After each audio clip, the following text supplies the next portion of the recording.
Eu não vou começar esse vídeo animada porque Eu realmente não quero gravar esse vídeo. hoje eu vou abordar um vídeo sobre o caso da minha melhor amiga, Junko Furuta, que aconteceu nessa semana.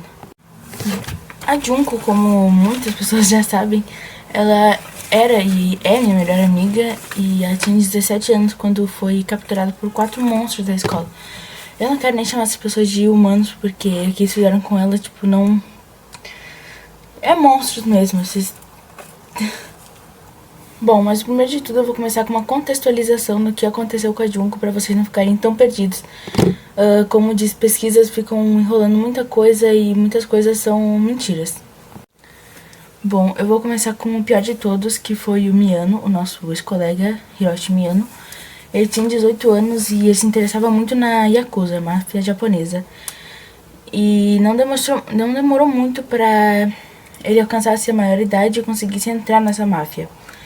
Mas como nessa máfia tem muitas elites pra conseguir chegar no chefão, ele conseguiu entrar no Shinpira, eu acho, se eu não me engano.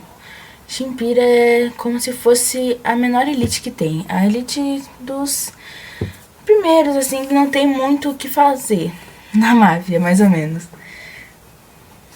Algumas pessoas da escola já sabiam que o Miyano fazia parte da Yakuza. E ele era dito como um popular da escola e ele também era muito autoritário e não aceitava não como resposta. E ele já tinha abusado de várias garotas na escola. Bom, não só o Miyano, mas também o amigo dele, o Minato, o Shinji Minato. E ele tinha 16 anos e os dois, eles abusavam de meninas na escola em conjunto. Eles gostavam de fazer isso constantemente. Bom, antes da Junko, eles e mais 2 amigos, o Jo, Ogura e o Watanabe, eles já haviam abusado de meninas em conjunto, os 4. Mas antes da Junko, tinha uma menina que eles fizeram isso, mas 2 horas depois a menina foi solta. A sorte do qual a minha melhor amiga não teve. Bom, mas começando o vídeo agora, depois da contextualização, eu vou falar um pouquinho da Junko. A Junko Furuta, ela nasceu em Misato, no Japão, na província de Saitama. Ela morava com os pais e era filha do meio de 2 irmãos. A Junko estudava na nossa escola, Minami. Ela era considerada fofa, doce e uma boa filha. Ela trabalhava porque ela dizia que depois da formatura ela queria ter um dinheiro para a faculdade. A Junko, ela já conhecia o Miyano e havia até alguns rumores que o Miyano gostava dela, já tinha chamado a Junko para sair, porém a Junko sempre falava que não, que estava ocupada porque não queria sair com ele, porque eu acho que ela também já sabia do envolvimento dele com a Yakuza. No dia 25 de novembro de 1988, o Miyano e o Minato, eles resolveram armar um plano para sequestrar a Junko. Quando ela estivesse saindo do trabalho, um deles ia derrubar a Junko da bicicleta e o outro iria socorrer ela e dizer que ia ajudar ela. Assim que o Minato chutou a bicicleta da Junko, o Miyano foi e falou pra Junko que ajudaria e que ela levaria pra casa. Como a Junko não viu nada de ruim nessa cena, ela aceitou. Mas ele não levou ela pra casa, ele levou ela pra um armazém próximo. E no armazém, como não era de se esperar, o Miyano abusou da Junko e ameaçava desde do caminho para o armazém até no estupro mesmo, que a mataria se ela falasse pra alguém, e que ele tinha envolvimentos com a máfia e que se ela falasse pra alguém ela iria ter graves problemas. Depois do ato no armazém, o Miyano levou a Junko para um motel próximo e, orgulhoso do que ele tinha feito, ele ligou para os amigos dele e falou o que ele tinha feito com a garota. Os amigos dele ficaram com um pouco de inveja e pediram para segurar a garota, porque eles também queriam se aproveitar da Junko. Ameaçaram a Junko novamente, dizendo que sabiam onde a Junko morava e tudo mais, e que se ela contasse pra alguém ia acontecer uma coisa horrível com a família dela e com ela, inclusive. A Junko, não tendo o que fazer naquela situação, ela foi facilmente dominada pelos 4 meninos. Claro, uma pessoa contra 4 não tem como, né? E a Junko foi levada pra casa de um dos meninos, pra casa dos pais do Minato, no caso, e nessa casa a Junko foi abusada pelos 4 meninos por 44 dias, que nas pesquisas falam que foram 44 dias no inferno. Na casa dos pais do Minato serviu de palco pro que os meninos fizeram com a Junko. Serviu também de ponto de encontro para eles abusarem da menina. Para evitar as buscas, eles obrigaram a Junko a ligar para a família e falar que tinha fugido com um amigo e que não precisava vir de atrás porque ela estava muito bem, a se virar muito bem sozinha. Bom, como o Junko estava na casa dos pais do Minato, vocês devem estar se perguntando: Kaori, mas os pais dele não ligaram pra polícia, não procuraram saber o que aconteceu com a garota?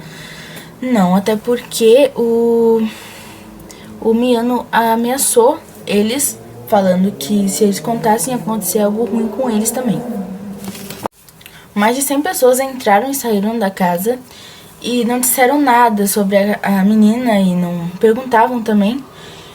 E não se sabe se eles participavam das torturas com a Junko ou não. Ou só estavam com medo de falar alguma coisa pra não ser pego pela máfia, alguma coisa assim. Porque, né, como tinha alguém ameaçando os pais, provavelmente ia ameaçar as outras pessoas que entravam na casa. Agora, no que aconteceu com a Junko foi o depoimento e eu vou ler aqui pra vocês. A Junko foi estrupada diversas vezes pelos meninos, bateram nela com metais e tacos de golfe, introduziram nela objetos estranhos, incluindo uma lâmpada de vidro e uma tesoura dentro dela. Fizeram-na comer baratas e a própria urina. Inseriram fogos de artifício por trás e os acenderam. Machucaram seus seios com alicates e queimavam a pele dela com cigarros e fluidos de isqueiro. Uma das queimaduras foi por uma punição por ter tentado ligar para a polícia. Algum tempo depois dos atos contínuos com ela não conseguia beber água. Bom, ela tomava e vomitava. Nada que ela conseguia engolir, ela tinha que botar pra fora. Ela não conseguia segurar as coisas no corpo dela. As feridas de Junko eram tão grandes e tão horríveis, que um dos meninos acabou falando que pra Junko ir no banheiro ela demorava em torno de 1 hora se rastejando. Depois disso, a Junko começou a implorar por sua morte, porque ela já não estava aguentando mais aquilo, e pedia para os meninos finalizarem com as torturas e matarem ela de uma vez. No dia 4 de janeiro de 1989, 44 dias depois, depois dos meninos ter perdido uma partida de carta, eles ficaram tão bravos e começaram a bater muito na Junko, isso causando a sua morte. E eu não sei se isso foi bom ou ruim pra Junko, acho que até foi um livramento dela, porque 44 dias sofrendo tudo aquilo, acho que ela não precisava ter sofrido mais. A Junko era um anjo na Terra e acho que foi por isso que ela foi viver uma vida boa, longe desses monstros que atormentavam ela por 44 dias. Os meninos acharam que a Junko estava apenas fingindo estar mal. Depois os meninos tiveram que pôr fim no corpo da Junko, assim colocando ela dentro de um barril e cobrindo de cimento e botando num terreno baldio.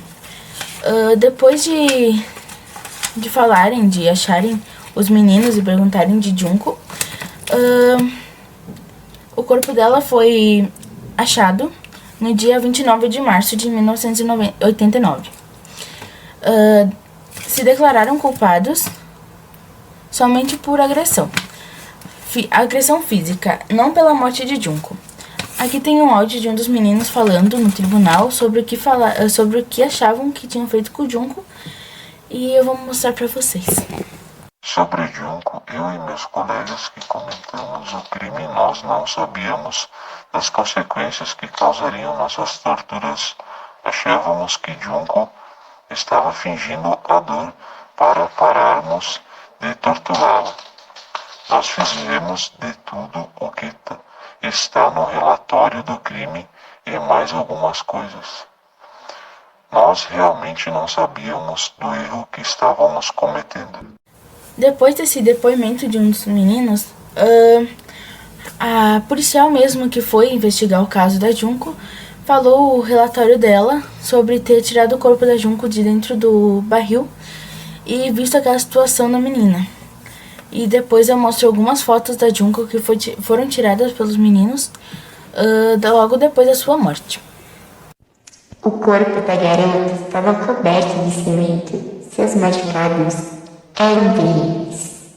Muitos dos meus colegas ficaram com nojo de retirar o corpo da garota. Acredito que os meninos tinham sim total consciência de que fizeram com a garota. Provavelmente esse foi um dos casos mais pesados que minha equipe investigou. Bom, gente, foi isso. Eu espero que vocês tenham não gostado, mas entendido mais ou menos o que aconteceu com a Junko. Eu quis muito fazer esse vídeo porque minha melhor amiga, eu realmente não queria que isso fosse acontecer. E também eu consegui quantos anos os meninos ficaram na prisão. Ficaram. O Joe Ogura, depois que ele saiu da prisão, ele também, por causa da Junko, ele também foi de novo na prisão por causa de uma agressão. Mas ao todo ele ficou 7 anos na prisão. O Miyano ficou 17 anos por causa da morte da Junko e por ter se envolvido na máfia. O Minato ficou de 6 a 5 anos na prisão e o Watanabe de 6 anos. Bom, é isso, gente. Muito obrigada por ver o vídeo.